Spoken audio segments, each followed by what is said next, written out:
Krishna river management board కీలక సమావేశం జలసౌధలో మొదలైంది. ఈ సమావేశంలో అనేక అంశాలపై చర్చించి నిర్ణయం తీసుకోనున్నారు.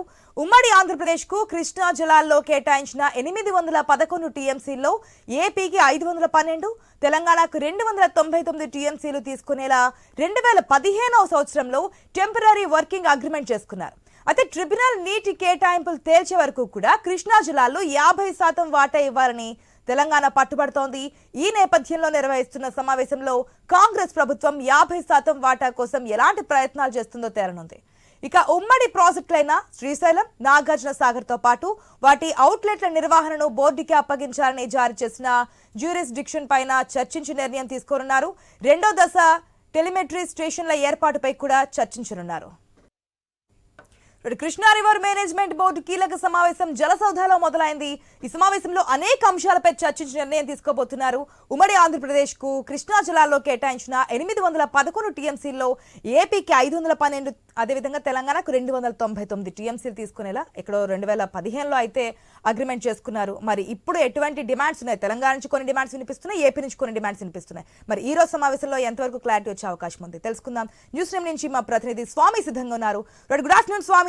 ఇప్పటికే ఈ కృష్ణా బోర్డుకు సంబంధించి ఈ సమావేశాలు 2 సార్లు వాయిదా పడ్డాయి. ఈసారి అయితే జరుగుతోంది.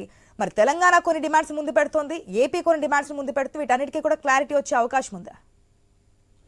ASHA, Krishna river management board సమావేశం హైదరాబాద్ జలసౌధలో చైర్మన్ అతుల్ జైన్ సారథ్యంలో ప్రారంభమైంది. ఈ సమావేశానికి తెలంగాణ, ఆంధ్రప్రదేశ్ సెక్రటరీలో ఇరిగేషన్ ఈఎన్సీలు కూడా పాల్గొన్నారు. తెలంగాణ సెక్రటరీ రాహుల్ బొజ్జా, అదేవిధంగా ఆంధ్రప్రదేశ్ సెక్రటరీ సాయిప్రసాద్, అదేవిధంగా తెలంగాణ ఈఎన్సీ ఒకవైపు అనిల్ కుమార్, అదేవిధంగా ఆంధ్రప్రదేశ్ ఈఎన్సీ వెంకటేశ్వరరావు ఆధ్వర్యంలో జరుగుతున్నటువంటి సమావేశం పైన ప్రధానంగా కృష్ణా రివర్ పైనటువంటి కీలక ప్రాజెక్టులు శ్రీశైలం, నాగార్జున సాగర్ ప్రాజెక్టు నిర్వహణకు సంబంధించి కూడా ఇందులో కీలకంగా చర్చించబోతున్నారు.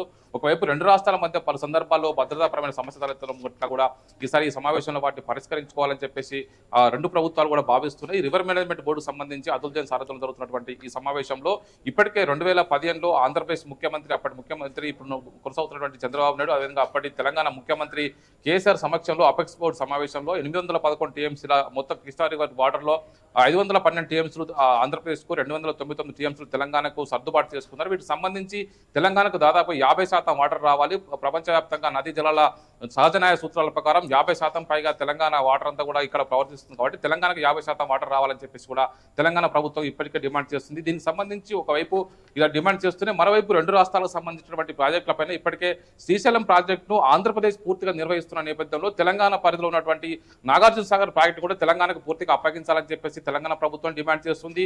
రీసెంట్ గా 2023 అసెంబ్లీ ఎలక్షన్ సందర్భంలో ఆంధ్రప్రదేశ్ భద్రతా బలగాలని కూడా రైట్ బ్యాంక్ కెనాల్ ని సగం డ్యామ్లంతా కూడా తమ కంట్రోల్లో తీసుకోవడం పట్ల కూడా తెలంగాణ ప్రభుత్వం అభ్యంతరం వ్యక్తం చేస్తుంది. గతంలో పూర్తిగా తెలంగాణ పరిధిలో ఉన్నటువంటి ప్రాజెక్టును మళ్ళీ తెలంగాణకు అప్పగించాలని చెప్పేసి కూడా తెలంగాణ సర్కార్ కోరుతుంది. ఈ సమావేశాలు దీనికి సంబంధించి ఒక కీలక నిర్ణయం తీసుకోవాలని వీరు పట్టుబట్టే అవకాశం కనబడుతుంది. మరోవైపు ఇదే అంశానికి సంబంధించి 2 రాష్ట్రాలకు సంబంధించిన ప్రాజెక్టుల విషయంలో భద్రతాపరమైనటువంటి సమస్యలు తలెత్తకుండా పూర్తిగా కేంద్ర బలగాల సారథ్యంలో నిర్వహించాలని చెప్పేసి కూడా ఆంధ్రప్రదేశ్ ప్రభుత్వం కోరుతుంది. సిఆర్పీఎఫ్ బలగాలను మోహరించి పూర్తిగా ఎక్కడ కూడా లా అండ్ ఆర్డర్ ఇష్యూ రాకుండా చూడాలని చెప్పేసి కూడా ఏపీ ప్రభుత్వం డిమాండ్ చేస్తుంది. ఇప్పటికే ఒకవైపు నాగార్జున సాగర్ విషయంలో సంబంధించి ఈ రోజు ఏదో ఒకటి పూర్తిగా క్లారిటీ తెచ్చుకోవాలని చెప్పేసి కూడా 2 రాష్ట్రాలు కూడా చూస్తున్నాయి. తెలంగాణ మాత్రం ఖచ్చితంగా మా పరిధిలో ఉంటే ఖచ్చితంగా ఎలాంటి ఇబ్బంది ఉండదని చెప్పేసి కూడా తెలంగాణ ప్రభుత్వం డిమాండ్ చేస్తుంది. శ్రీశైలం డ్యామ్ ను పూర్తిగా ఏపీ ప్రభుత్వం కంట్రోల్ చేస్తుంది కాబట్టి నాగార్జున సాగర్ మొత్తం మాకు ఇవ్వాలని చెప్పేసి కూడా తెలంగాణ ప్రభుత్వం కోరుతుంది. దీనికి సంబంధించి 2 రాష్ట్రాలకు సంబంధించిన కీలక అధికారులంతా కూడా ఈ సమావేశంలో పాల్గొని ఈసారి ఏదో ఒకటి సమస్యలు కొలిక్కి తీసుకురావాలని చెప్పి భావిస్తున్నారు. ఇప్పటికే 2 సార్లు వాయిదా పడ్డటువంటి ఈ సమావేశం ఈసారి అత్యంత కీలక అంశాలకు చర్చించబోతుంది. ఒకవైపు లా అండ్ ఆర్డర్ ఇష్యూతో పాటు టెలిమెట్రీ నిర్వహణకు సంబంధించి కూడా కోరుతున్నారు. 2వ దశకు సంబంధించినటువంటి విషయంలో ఒకవైపు ఇటు టెలిమెట్రీల విషయంలో అనేక చోట్ల కూడా ఆంధ్రప్రదేశ్ కావచ్చు, తెలంగాణ కావచ్చు, మీరు ఎక్కువ వాటర్ మీరు డ్రా చేసుకుంటున్నారని చెప్పేసి ఒకరిపై ఒకరు ఆరోపణలు చేసుకున్న ప్రస్తుత పరిస్థితుల్లో దానికి సంబంధించి కొత్త టెలిమెట్రీలు ఏర్పాటు చేస్తే అందరికీ పూర్తిగా ఎంత వాటర్ ఎవరు డ్రా చేస్తున్నది కూడా ఒక క్లారిటీ వస్తున్నది కూడా 2 ప్రభుత్వాలు భావిస్తున్నాయి. వాటిని కూడా ఏర్పాటు చేయాలని చెప్పేసి భావిస్తున్నారు. ఈ ఒకవైపు లా అండ్ ఆర్డర్ ఇష్యూ సంబంధించి పదే నాగార్జున సాగర్ విషయంలోనే కొంత లా అండ్ ఆర్డర్ ఇష్యూ తలెత్తుతుంది. ఒకవైపు రైట్ బ్యాంక్ కెనాల్ ద్వారా ఆంధ్రప్రదేశ్ ప్రభుత్వం ఎక్కువ వాటర్ డ్రా చేసుకుంటూ వెళ్తుంది. దానికి సంబంధించి ఎంత డ్రా చేస్తున్న విషయం మాకు క్లారిటీ రావట్లేదు. పూర్తిగా డ్యామ్ ఖాళీ అయ్యే పరిస్థితి ఏర్పడుతుందని చెప్పేసి కూడా తెలంగాణ ఆరోపిస్తుంది. మరోవైపు డ్రింకింగ్ వాటర్ సంబంధించి ఎంత క్యారీ చేస్తున్నా 20% యూసేజ్ గా చూడాలని చెప్పేసి కూడా కోరుతూ ఉన్నారు. మొత్తానికి ఈ కృష్ణా రివర్ మేనేజ్మెంట్ బోర్డు సమావేశం సంబంధించి ఇప్పటికే 2 సార్లు వాయిదా పడ్డటువంటి సమావేశం ఈ రోజు కీలకమైన అంశాలైనప్పుడు చర్చించి ఒక సమావేశానికి ఒక కొలిక్కి తీసుకురావాలని చెప్పి భావిస్తున్నారు. ఆశ. Right Swamy, thanks for the update.